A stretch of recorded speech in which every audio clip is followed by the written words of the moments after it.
Deep in the Cathedral of St. John the Baptist in northern Italy lies a 14-foot length of linen that defies the boundaries of human understanding.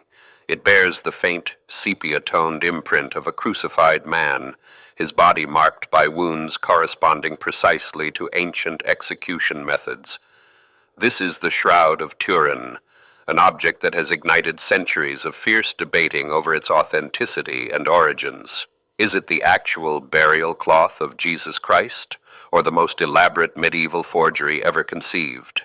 The answer remains locked within the very fibers of the cloth, presenting a paradox that challenges the limits of modern science and faith. The documented trail of this controversial historical artifact begins abruptly in the 1350s in the small French village of Lire. A French knight named Geoffroy de Charny presented the linen to a local collegiate church, yet he offered no explanation for how he acquired it. Almost immediately, religious debates erupted surrounding its sudden appearance. The local bishop, Pierre d'Arcy, wrote a scathing memorandum to the Pope in 1389, declaring the cloth a clever painting used to extort money from devout pilgrims. He even claimed to know the artist who painted it. Despite this early condemnation, the relic survived, passing into the hands of the powerful House of Savoy, who eventually brought it to Turin, where its legend only grew. For centuries, the relic was venerated simply as a sacred painting or a miraculous imprint, but the dawn of the photographic age shattered all previous assumptions. In 1898, an amateur photographer named Secondo Pia was granted permission to capture the first official images of the linen. As he developed his glass plates in the darkroom, a startling revelation emerged from the chemical bath. The faint, blurry markings on the cloth transformed into a perfectly clear, three-dimensional photographic negative. The face of a majestic, serene, and deeply battered man stared back at him. This discovery was unprecedented. The concept of a photographic negative was entirely unknown in the Middle Ages, instantly elevating the mystery from a matter of faith to a compelling scientific puzzle. The implications of Pia's photograph triggered a tectonic shift in how the world viewed the relic.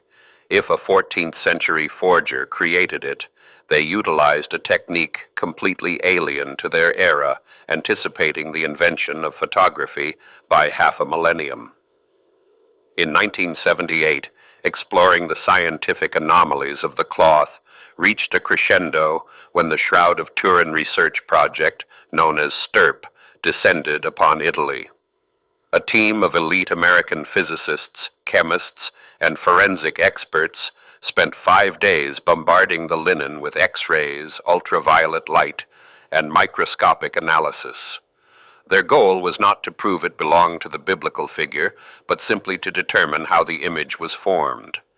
The STIRP team's findings only deepened the enigma. They concluded that the image was not painted, dyed, or printed.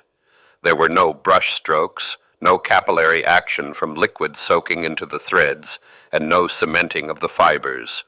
The ghostly figure is formed by a microscopic degradation of the cellulose in the uppermost microfibers of the linen, almost as if a brief, intense burst of radiant energy had scorched the cloth.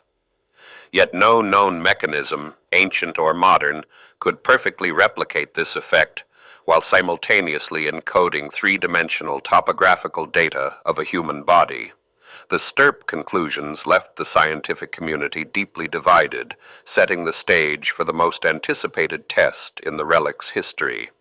In 1988, the Vatican permitted 3 independent laboratories in Oxford, Zurich, and Arizona to perform radiocarbon dating on a postage stamp-sized sample cut from the corner of the cloth. The world waited with bated breath for the definitive answer. When the results were announced, they hit with the force of a hammer. All 3 labs independently dated the flax used to weave the linen to a window between 1260 and 1390 AD. The verdict seemed absolute. The shroud was a medieval creation. Following the carbon dating, headlines worldwide proclaimed the mystery solved. But the quiet whispers of dissent quickly fueled further investigation. Proponents of the relic's antiquity argued that the dating, while accurate for the sample tested, did not represent the entirety of the cloth. They pointed to the specific corner from which the sample was taken, an area known to have been handled heavily by clergy for centuries during public exhibitions. Some researchers proposed that this section had been skillfully repaired in the Middle Ages using a technique called invisible reweaving, blending newer cotton threads with the ancient linen to mend fire damage and natural wear. Other experts pointed to anomalies that a medieval dating simply could not explain. Forensic pathologists analyzing the bloodstains confirmed the presence of real human blood, specifically type AB, containing high levels of bilirubin, a substance released into the bloodstream during severe physical trauma. Furthermore, botanists studying microscopic pollen grains trapped in the weave identified species native exclusively to the area around Jerusalem, some of which bloom only in the spring. Even the anatomical accuracy of the crucifixion wounds, with nails driven through the wrists rather than the palms, contradicted medieval artistic conventions, but aligned perfectly with modern archaeological findings of Roman execution practices. These forensic details perfectly mirror the biblical accounts of the Passion of Jesus Christ. The linen bears the marks of a crown of thorns, severe scourging by a Roman flagrum, a heavy abrasion on the shoulder from carrying a rough timber, and a post-mortem spear wound in the side. For a medieval forger to have crafted this, they would have needed a profound, almost anachronistic understanding of human anatomy, Roman crucifixion protocols, and Middle Eastern botany. They would have had to acquire human blood of a rare type, subject a victim to precise physical trauma, and somehow encode a three-dimensional image onto linen without using paint.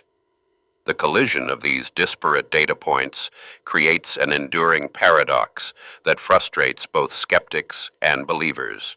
The carbon dating stands as a formidable pillar of empirical evidence suggesting a medieval origin. Yet the physical properties of the image and the forensic data stubbornly refuse to align with that timeline. This tension transforms the cloth into a mirror, reflecting the biases and assumptions of whoever examines it. For some, it is the ultimate testament of a miraculous resurrection, a literal snapshot of the divine. For others, it remains a brilliant, albeit unidentified, masterpiece of medieval deception. Today, the relic rests in a climate-controlled case filled with inert argon gas, protected from light and oxygen to halt further degradation. The debates surrounding its true nature show no signs of abating. As technology advances, new methods of analysis are continuously proposed, each promising to finally crack the code of the linen. Yet every new discovery seems only to peel back one layer of the onion, revealing deeper complexities beneath. The secret of how the image was formed remains entirely elusive, a ghost in the machine of history. Ultimately, the true power of this artifact may not lie in a definitive scientific verdict, but in the questions it forces us to ask. It compels us to confront the limits of our empirical tools and the vast, uncharted territories of human history. Whether a divine imprint or a stroke of unmatched human genius, the cloth challenges our understanding of what is possible. It stands as a silent witness to a violent past, bridging the gap between ancient faith and modern inquiry. The echoes of that ancient mystery linger in the halls of laboratories and cathedrals alike. The Shroud of Turin remains history's most fiercely contested real estate, a 14-foot battleground where empirical science and profound spirituality endlessly collide. Until the day a definitive, universally accepted explanation emerges, the faint image of the crucified man will continue to watch from the shadows, guarding its secrets and demanding that we look closer at the delicate threads of our past.